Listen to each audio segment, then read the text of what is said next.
Okay, I'm Joe Jara. I'm from Fort Worth, Texas, and I'm married. I have one child, two grandchildren, and two great-grandchildren, and married to my wife, Lola. And you're making a big exception talking to a Dallas boy. So I'm talking to another Texan. That's it. That's it. But I currently live in Austin, Great. so we'll make that exception. But anyway, so tell me how you came to join the service. Well, I was with two other buddies of mine running around, messing around. I was a senior in high school with the other two guys that I was with when they bombed Pearl Harbor, and we were in the car riding together. And right away we said, gosh, we've got to join. This is tomorrow. And they said, let's get together and go join at the same time so that maybe we can be in the same group. And so I said, okay. But back then, you know, the family atmosphere and all was a lot different than it is now. And we had to have permission from our parents, even though we were, no, we weren't, I wasn't quite 18 yet. And so when I went home and I told my dad about it, and I had not graduated yet. I had like only a couple of months, I think, to graduate. So he talked me into waiting until I graduated, which right now said was very wise. And the other two guys went ahead and joined, and one of them went in the Navy, and one of them went in the Air Force, I believe. And so by the time I got ready to go, I was drafted before I could join. So I went in the Army. I was, you know, the only one out. And I always wanted to be in the Air Force, to join the Air Force. And so I thought, well, what they told me is if you go into the Army, then you can transfer into the Air Force. And so I thought, well, that's great. So when I went into my induction center, I told them that. So they set me up for it. And I took my exams and everything that, you know, for the qualifications, and I passed everything.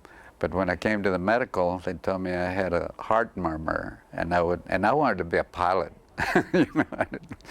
So anyway, so they didn't accept me. So I went into service and started. I took my basic training in Fort Sill, Oklahoma.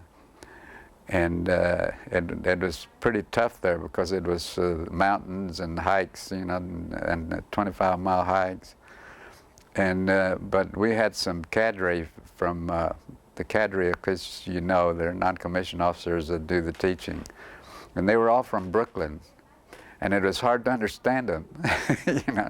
And me being a Texan, especially, in the first session we had a sergeant that says, well, the first thing we're going to do is I'm going to show you how to hurl the universal joints. I said, what?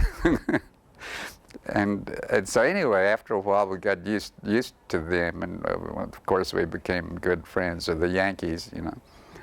Well, that's in Oklahoma, and I'll tell you one that we kind of laugh about it now, but we had a 39-year-old man in our outfit. And we looked at him like, oh, he could take care of him, you know, because he's so old, he's liable to have a heart attack or something. So we had to pass everything. We had to make it. The last thing we did is do a 25-mile hike. And up in the mountains up there in the heat, it was pretty tough. So we were all really concerned about this 39-year-old guy. I said, gosh, how's he going to make it?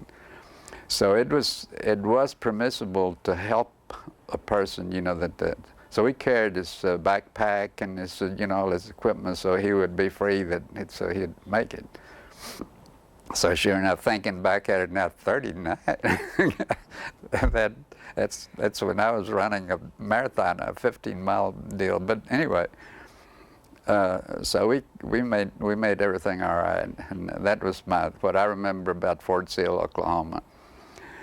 And then we were transferred to Fort Leonard Wood, Missouri, to really to teach us more of a combat training in that before going into war. And at Fort Leonard Wood, I got to come home more, and but that was when I became Well, I was a corporal then, and I was a gunner on the gun. I took ROTC in high school, so I went in right away as an acting corporal. And so I got out of KP duty, but I had to take guard duty. And so Fort Leonard Wood was, you know, we went through the phases of real combat. Went through the obstacle courses and going through, you know, barbed wire fences and all that you're gonna. I think that we were probably in better shape and ready at the time. I think the United States Army and Navy Air Service was very well prepared for it. And then, so coming home, the thing that I missed the most, and what was hardest on me, you know, we were just young kids, was being homesick. So every chance we got, you know, we'd get and ride the buses and everything. And my wife, that's my wife Lola now, was my girlfriend then. And we were engaged, but didn't want to get married until we got back, because I didn't want to leave a widow that young. So we, after all that, then I was ready to go, and we took our basic, and I mean our basic, it's already passed. We'd shipped out from New York, and then you, okay. For just a second, give me kind of that medium shot.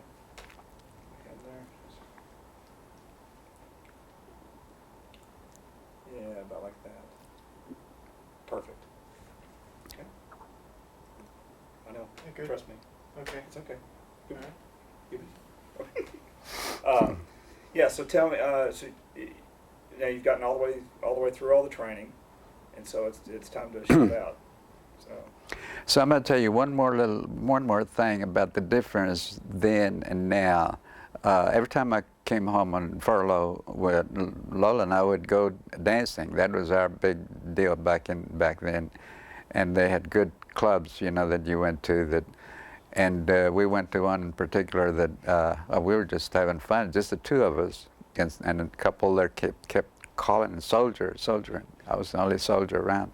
So finally, we went to the table and he introduced himself, and he says, "Or you start asking me questions," and I'd say, "I'm sorry, but I can't say anything. My name, rank, and serial number is all I can give you." And he said, "Okay." He understood. He was from Washington, D.C. In fact, he was Ted Hayes. He was a news commentator for Washington, and I mean, it was that secret then, you know, compared to now that you can, you know, we didn't have no, you know, the TV or anything once we got into combat. So we shipped out from New York and went to Scotland, and then from Scotland went to England to get ready for D-Day. And that's where we were kind of messing around and doing, you know, we weren't used to being idle. So we started a game of football. And being a sergeant, I had to carry the ball. So I was carrying the ball and I got hit. And I had to, the fact they had to take me to the hospital, and I had a slight fracture of my hip. And so I went to the hospital, and it was right around about close to D-Day. So the company commander came to see me and said, "Sergeant Jara," he says, "we're going to be ready to ship out, and I'm going to give you a choice. You can go with us now, or you can wait. But if you don't go with us now, you may not be able to get back with us." And so I said, "No, I'm ready. I'll go." So I landed in Utah Beach with a fractured hip, and so I was limping and all, and it was, but I was fine. I was, you know, I felt like I needed to be there because I was their chief of gun section with 12 men under me, and we made a great team. And one of the things that was pretty, I was very apprehensive of, because, you know, when you go in on an LST, you don't know what's ahead of you, you know, when they drop that down. And there were, all of us, it seemed like everybody was thinking and doing different things. Somebody was back in the corner just, I guess, with thoughts of home, you never know. Somebody else was praying. I think we all prayed a lot, including myself. And so, but we were ready when, you know, we got the call and everybody started putting their things on, you know, to land. And of course, when that thing went down, we went over. And being in artillery, we had our big guns on the ship that would be, you know, we didn't come with the guns. We came on an LST to land and to get ready. So then eventually our guns came over. And the thing about, you know, a lot of people think maybe, well, artillery and a landing, you know, that's not much. But of course, the infantry, and they all depended on us too, because when we got our guns going, you know, they're the ones that the Air Force and the artillery were the ones that really supported the infantry. And eventually we got in, you know, we went into combat, we dug in and did pretty well. And then when, and I don't remember every town and every place we went to and all, you know, like a lot of people are doing. And it's been 60 years, so it's kind of hard to remember all where we were. I remember we were getting ready to cross the river when they pulled us out, and again, we didn't know where we were going. But that was the time we went through to the Bulge, to the Battle of the Bulge, and to support. In fact, one of the ones was the 101st Airborne. And we got into Bastogne just in time to be surrounded. So we were encircled there.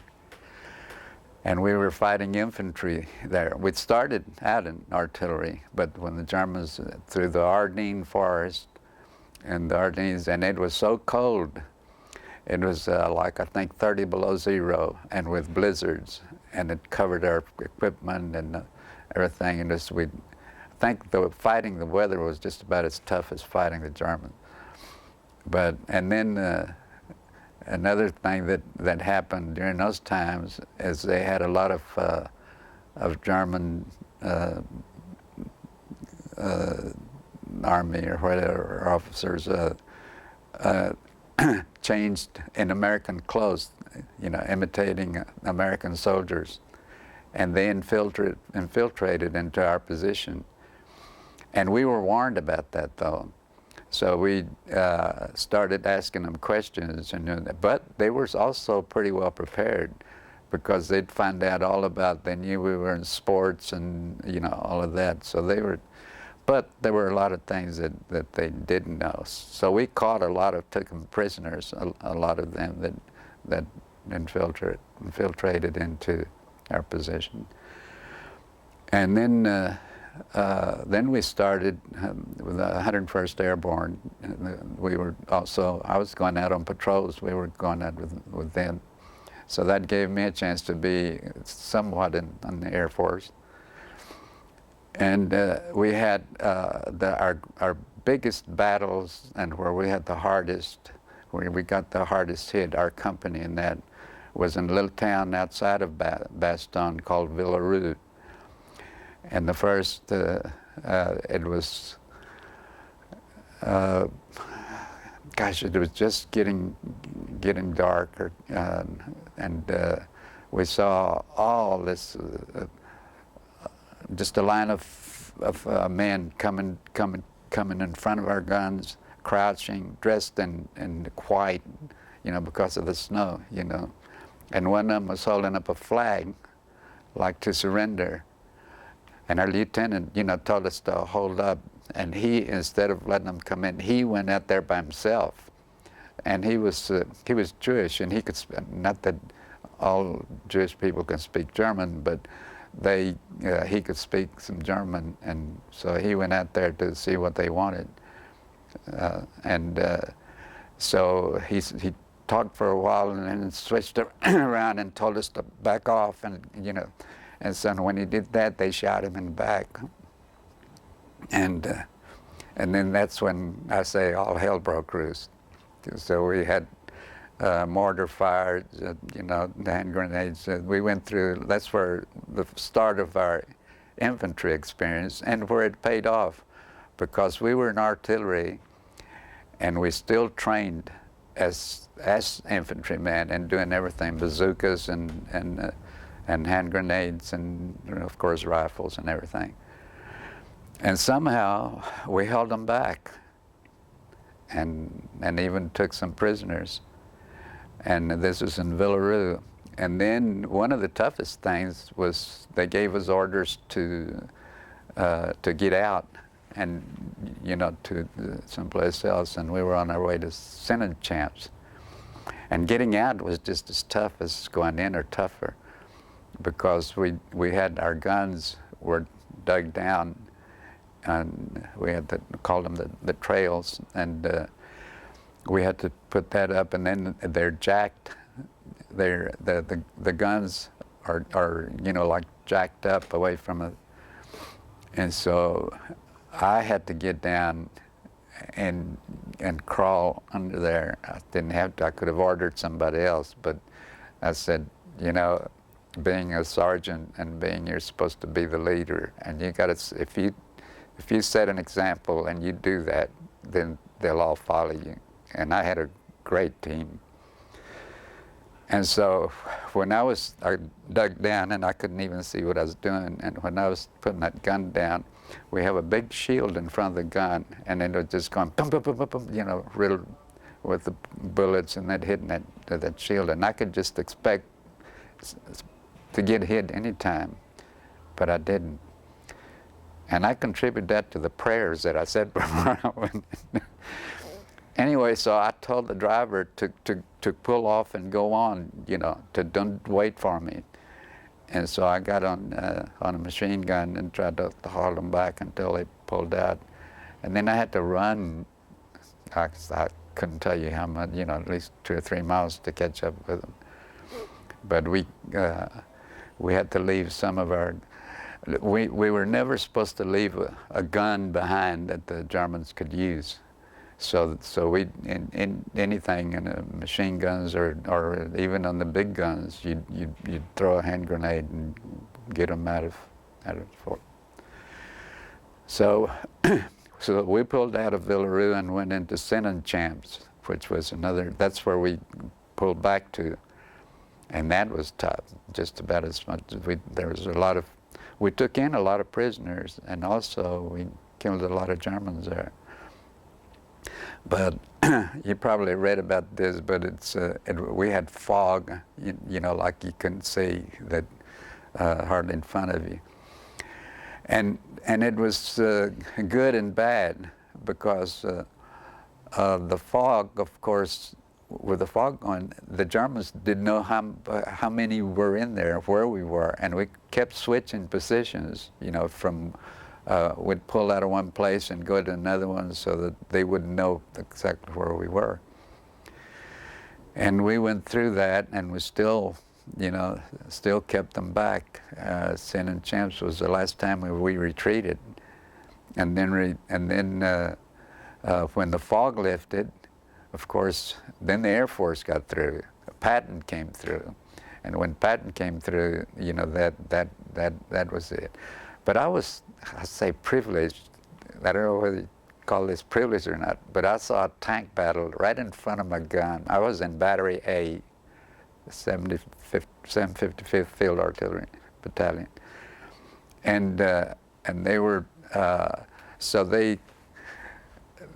right after they lifted, of course, the Germans thought they could really get us, and that's when Patton had come through, and they formed like a V in front of our guns, and I was just in awe about the way they fought that thing, and the commander of those of the tanks, he came out of the turret, you know, where he was out of this position, and started giving commands, yelling and screaming. He says, "Get those crowds!" And this and anyway, so that was one of the things that I was, you know, and besides that, I got into it too, because we got to fire bazookas at the German tanks also, and then after Patton broke through, this is another one of my highlights. General Eisenhower came up to our position. He was the type, he would go in when you had a tough battle or something important or everything, he would go himself down to, I say, to the playing field, to where, and so he came up to my gun, and I ran over like we were supposed to do and salute him and exchange salutes. And he said, "Where are you from, soldier?" Sergeant, rather. And I said, "Fort Worth, Texas, sir." And when I said that, he walked up to me and put his arm around my shoulder, and he said, "You know, I'm an old Texan myself."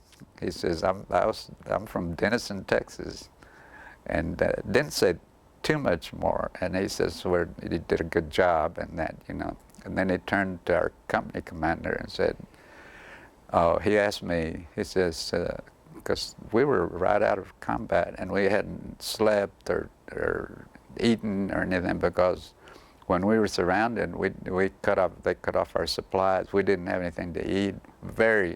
They told us to save our ammunition, and because the SS troops were torturing prisoners too when they caught them. That was their, and so we were just practically out of ammunition and the medical supplies and all. And so he said, "Have you had anything to eat lately?" And I said, "No, sir." And he said, he turned to Colonel Hartman, is his name, and he said, "Colonel, see that this man get dry clothes and something to eat," and he walked off. So I got to meet President Eisenhower. And then after, one of the things that a very comical thing, and I don't know whether I should say this or not, but every time we get to, with our buddies that get together, they'd say, in fact, my wife was, I told her this story, and she didn't believe it. But when we got together with the first meeting we had, the first thing he said, "Remember when we killed that cow?" There was, in Bastogne, you know, it seemed like all of us saw it. There's a cow out there in the middle of nowhere. Of course, they were having a hard time too, because they had to turn them loose and that. And we looked at each other, and one of them said, "Does anybody know how to kill a cow? How to butcher a cow?" And one of them says, "Yeah, my dad worked for I'd say Simpson company. That isn't Fort Worth, but that wasn't it." And he says, "Let's go get it." So a couple of the guys went over and got the cow. And so the guy there were 4 of us, I think. And the guy that giving instructions on how to kill a cow, and he said, "Okay, one of you take the butt of your rifle and hit her right between the eyes, you know, and then I'll cut her throat," and start. So he did that, except that on the first lick that the guy made, that poor old cow, and I said, "Moo," and went down on her. And then finally, you know, he finished the job. But like I said, it was so cold, and the guy butchered it, and we wrapped it, or he did, took care of it. I didn't have nothing to do with it. And we gave most of the meat to the people that were to the Germans, and then that was so stupid because we couldn't build a fire to cook it. It was a complete blackout. You couldn't smoke. You'd have to get down in your hole to do that. even to write letters or anything, you know, we'd get our flashlights and go back and write to our girlfriends and so that was another. But we carried that one of the hindquarters all through the Bulge, all through, till we got to where we could cook it, build a fire, and we didn't even enjoy it. I think we gave away most of it. But anyway, after that, let's see, Bastogne, Battle of the Bulge. With Patton, you know, we just kept going and going. That guy didn't know when to stop, when to quit.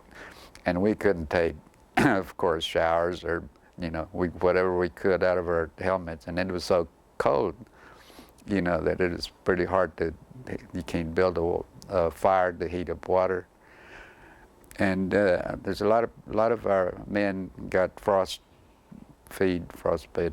and that was I think there were more in my outfit anyway, more of that kind of casualties than there were really, you know, hit by gunfire and that. But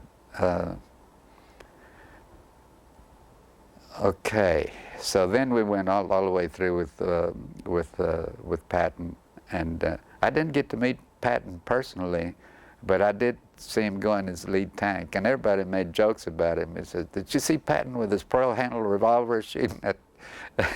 No. But everybody respected him because he was tough, and he practiced what he preached. He'd be out there in the front. In a way, it was foolish because you know, a general's not supposed to be out in front of the troops where he could get hit.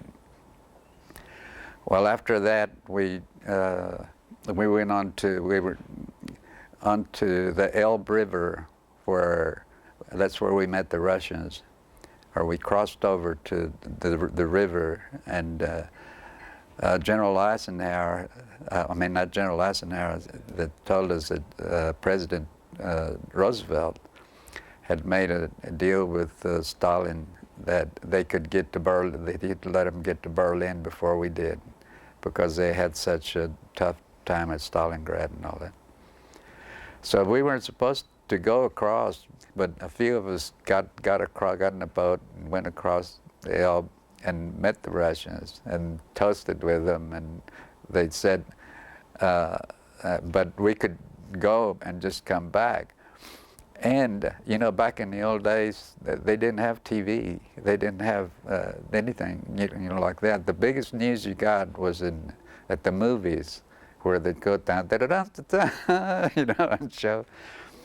Well, this is quite a coincidence, or call it what you'd want, but my wife, Lola, my girlfriend, happened to go to a movie where they showed us meeting the Russians, and I was one of them. So she came home and told everybody, nothing. So all our families, of course, went to see it.